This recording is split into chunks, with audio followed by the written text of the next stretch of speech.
สวัสดีค่ะดิฉันนางสาวเพ็ญพักจันทศรีนะคะนักศึกษาปริญญาโทบริหารการศึกษาโครงการพิเศษมหาวิทยาลัยรามคำแหงนะคะวันนี้นะคะดิฉันก็ได้รับเกียรติจากท่านผู้อำนวยการโรงเรียนบางจากนาคเขื่อนอุปถัมภ์นะคะท่านจะมาให้ความรู้และประสบการณ์ในการทำงานในสถานที่ศึกษาของท่านนะคะขณะนี้ดิฉันได้นั่งอยู่กับท่านผู้บริหารแล้วนะคะท่านผู้นี้ก็คือผู้อำนวยการสุนีสัมมาค่ะสวัสดีค่ะสวัสดีค่ะค่ะก็คือพวกเราอยากทราบทิศทางการบริหารสถานศึกษาของท่านนะคะว่ามีทิศทางเป็นยังไงบ้างคะสำหรับทิศทางการบริหารและการสื่อสารนั้นนะคะส่วนใหญ่แล้วเนี่ยในการสื่อสารเนี่ยนะคะในชีวิตประจำวันน่ะก็จะมี2รูปแบบก็คือการสื่อสารแบบเป็นทางการกับไม่เป็นทางการนะคะส่วนมากการสื่อสารแบบเป็นทางการเนี่ยนะคะก็เป็นการสื่อสารตามสายบังคับบัญชานะคะโดยนะคะเป็นการสั่งการนะตามแผนงานของโรงเรียนที่วางไว้นะคะกับอีกรูปแบบหนึ่งก็คือการสื่อสารแบบไม่เป็นทางการการสื่อสารแบบไม่เป็นทางการนั้นส่วนใหญ่แล้วเนี่ยเป็นการสื่อสารที่ต้องการความรวดเร็วนะคะก็คือสั่งตรงไปที่ผู้ปฏิบัติเลยนะคะการสั่งการประเภทนี้ก็จะเร็วขึ้นทำให้ทำงานได้เร็วขึ้นนะคะแต่ทิศทางในการสั่งการสื่อสารนั้นนะคะก็มีการสื่อสารประเภทที่1ก็คือสื่อสารจาก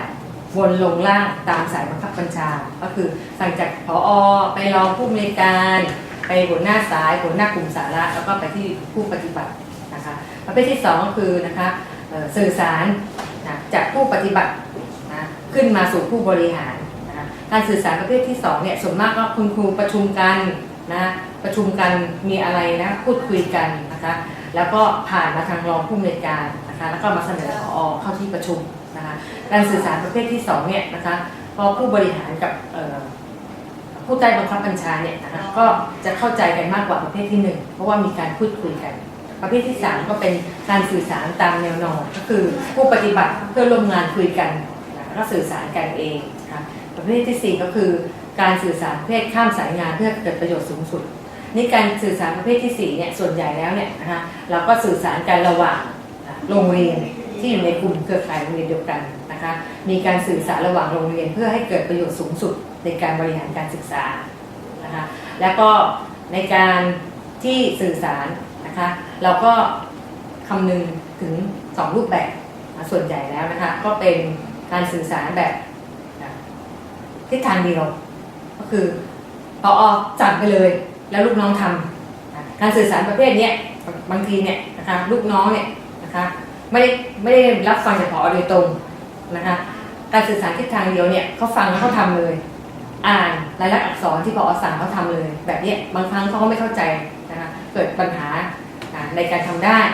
นะคะอีกประเภทหนึ่งก็คือการสื่อสารแบบ2ทิศทางนะเราสั่งเขาไปแล้วเขาก็ถามกลับมานะคะมีการสนทนาโต้ตอบกันจนเข้าใจสารที่เราส่งมีความเข้าใจตรงกันแล้วการปฏิบัตินั้นการสื่อสาร2ทิศทางเนี่ยนะจะดีกว่าการสื่อสารทิศทางเดียวค่ะไม่ทราบว่าท่านเคยเกิด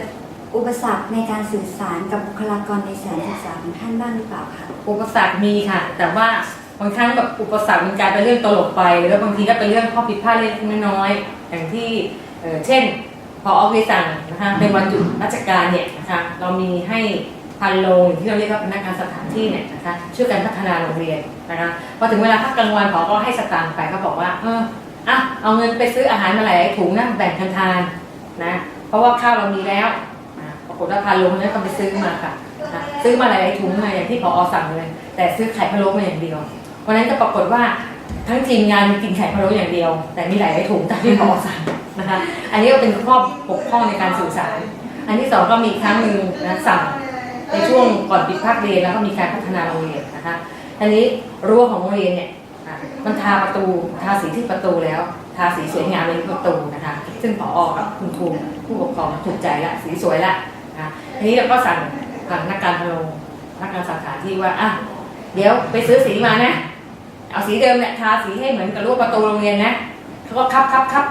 รับคำอย่างดีเลยนะคะให้สตางค์เลยเพื่อไปซื้อสีมาแต่แล้ววันนั้นผอ.ไม่อยู่สัปดาห์นั้นมีอบรมสัมมนาพอดีก็ไม่ได้เข้าโรงเรียนปรากฏว่าเขาไปซื้อสีมาแต่สีที่เขาซื้อมาเนี่ยปรากฏว่ามันอ่อนกว่าสีประตูโรงเรียนเขาก็ทารั้วเหล็กหมดเลย นะคะแต่พอสั่งว่าทาให้เหมือนกับรั้วโรงเรียนไอ้รั้วโรงเรียนที่มันสวยอยู่แล้วนึกออกไหมคะเขาก็ทาสีซ้ำไปที่รั้วโรงเรียนอีกปรากฏว่าแทนที่มันจะสวยกลับกับว่าไม่สวยเลยนะอันนี้ก็เป็นปัญหาในการสื่อสารนะเพราะเร็วๆนี้คงต้องให้ทาสีไป และท่านมีข้อเสนอแนะและวิธีการแก้ไขปัญหาแบบนี้ค่ะยังไงบ้าง อันนี้ปัญหาที่เกิดจากการสื่อสารเนี่ยนะคะเราก็นั่งคิดดูบางครั้งก็เกิดที่ตัวเราเองเหมือนกัน เพราะว่าเราเป็นผู้ส่งสารไปบางครั้งมันเกิดจากว่านะเขาเรียกอะไรนะความไม่คุ้นเคยเหมือนกันอย่างเช่น เวลาที่เราย้ายโรงเรียนไปใหม่ๆเนี่ยนะคุณครูบุคลากรก็ไม่คุ้นเคยกับเรา เวลาที่เราสั่งอะไรไปเนี่ยนะคะผู้ปฏิบัติก็จะมีความแบบเกรงกลัวแบบยังไม่เข้าใจกันน่ะยังไม่รู้ใจกันมากนั่นเถอะนะเราสั่งเขาก็รีบๆทำเลย แต่บางครั้งมันไม่ใช่นะเพราะฉะนั้นตรงเนี้ยถ้าเป็นกรณีแบบเนี้ยเวลาที่เราไปโรงเรียนใหม่ๆเนี่ยนะเราสั่งการอะไรใครเขาเนี่ยนะเราต้องซักถามจนกว่าเขาเข้าใจแล้วเราถึงจะปฏิบัติมันจะถูกต้องตรงกันอันที่สองบางทีก็การสั่งการเนี่ยเราก็ต้องพิจารณาเหมือนกันนะสั่งครูสั่งผู้ปกครองสั่งนักการพันโรงนะการสั่งการแบบเนี้ยเราต้องใช้การสื่อสารที่มันต่างกันมันก็ขึ้นอยู่กับประสบการณ์ความรู้แล้วก็วุฒิภาวะของผู้ฟังเหมือนกันสั่งครูก็สื่อสารกับครูก็ใช้อีกประเภทหนึ่งนะให้ความรู้ให้อะไรพูดง่ายขึ้นแล้วถ้าสั่งนักการพันโรงพนักงานสถานที่ก็ต้องใช้อีกประเภทหนึ่งนะคะอันนี้นอกจากคำนึงถึงตัวเราตัวผู้รับสารแล้วเนี่ยเราก็ต้องคำนึงถึงสารที่เราส่งด้วยถ้าสั่งเยอะอย่างเงี้ยบางทีผู้รับสารรับไม่ทันสารก็หลุดไปไม่ทำให้การปฏิบัติไม่สมบูรณ์ถ้าเราจำเป็นจะต้องสั่งการเยอะๆเราก็ควรสั่งเป็นรายลักษณ์อักษรข้อ1ข้อ2ข้อ3ข้อ4ข้อ5ผู้ปฏิบัติเขาจะได้ปฏิบัติถูกต้องนึกออกไหมคะอันนี้คือการสื่อสารอันนี้บางครั้งมันขึ้นอยู่กับอุปสรรคจากโครงสร้างการบริหารงานเช่นถ้าเรามีโครงสร้างการบริหารงานที่มันซับซ้อนนะมีนะคะเขาเรียกอะไรนะหลายคนที่รับช่วงในการสื่อสารของเราอย่างเช่นถ้าเราจะสั่งงานเราสั่งรองผู้อำนวยการเป็นผอสั่งรองผู้อำนวยการไปสั่งหัวหน้าสายไปสั่งผู้ใต้บังคับบัญชาแบบเนี้ยการสื่อสารประเภทนี้มันผ่านหลายช่วงนะคะมันก็เกิดอาจจะมีการหลุดเล็ดลอดขาดตกบกพร่องของสารไปทำให้การปฏิบัติงานเนี่ยนะคะไม่สมบูรณ์เพราะฉะนั้นถ้าเรามีความจำเป็นจะต้องส่งสารที่ส่งผ่านต่อกันอย่างเนี้ยหลายครั้งเนี่ยเราอาจจะหลีกเลี่ยงเชิญทั้งหมดมาประชุมเลยแล้วพูดคุยกันเนี่ยมันจะได้เข้าใจตรงกันมันจะดีกว่าที่สั่งต่อกันไปแต่ถ้าในกรณีที่มีความจำเป็นจริงๆนะจะต้องสั่งต่อกันไปแบบเนี้ยเราก็ควรจะสั่งด้วยลายลักษณ์อักษรนะผู้ปฏิบัติเขาอ่านนะ1 2 3 4 5ให้ทำอะไรอย่างเงี้ยนะคะมันก็จะทำให้เนี่ยเข้าใจตรงกันและประหยัดเวลามันก็ขึ้นอยู่กับสถานการณ์กันนะคะนอกจากนี้ก็ขึ้นอยู่กับบริบทหลายๆบริบทความพร้อมความเหมาะสมกาลเทศะการสื่อสารตรงนี้เราก็ต้องดูด้วยนะคะแล้วก็คำนึงถึงอะไรนะช่องทางในการสื่อสารกันบางทีก็เราต้องอาศัยอุปกรณ์ในการสื่อสารเช่นเวลาเราประชุมผู้ปกครองเขาต้องใช้ไมโครโฟนอะไรอย่างเงี้ยซึ่งตรงเนี้ยไอไมโครโฟนได้ทำให้ผอหน้าแตกเลยทุกครั้งเลยที่มีการประชุมไม่ว่าเราจะเตรียมความพร้อมดียังไงนะพอถึงเวลามันต้องมีปัญหาเล็กๆน้อยๆแบบเนี้ยเราก็ควรจะมีแผนสำรองนะคะว่าเราต้องใช้ไมโครโฟนนะวันนี้จะประชุมผู้ปกครองต้องใช้ไมโครโฟนนะ1เรามีไมค์ลอย2เรามีฐานของไมค์ลอยพร้อมไหมเรามีไมค์สายไหมถ้าเกิดไมค์ลอยมีปัญหามีไมค์สายไปใช้แทนไหมแบบนี้เราก็ต้องคำนึงถึงเพื่อให้การสื่อสารเนี่ยสมบูรณ์ให้สารที่เราต้องการสื่อไปถึงผู้รับสารโดยตรงเราจะได้ปฏิบัติได้ตรงกันเข้าใจตรงกันค่ะและในปัจจุบันนี้การสื่อสารนะคะมันมีหลายรูปแบบนะคะไม่ทราบว่าท่านผู้ในการวางแผนยังไงกับการสื่อสารกับเครือข่ายการสื่อสารในสถานที่โรงเรียนของท่านเองอะค่ะอย่างของโรงเรียนเนี่ยนะคะการสื่อสารเนี่ยนะคะในเครือข่ายของโรงเรียนของเราเนี่ยในระบบโรงเรียนของเรานะคะอันที่1เนี่ยก็คือใช้โทรศัพท์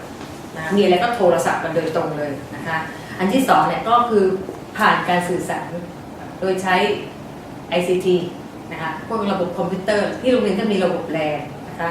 บางทีเราสั่งการไปเนี่ยนะคะเราก็ส่งไปทางอีเมล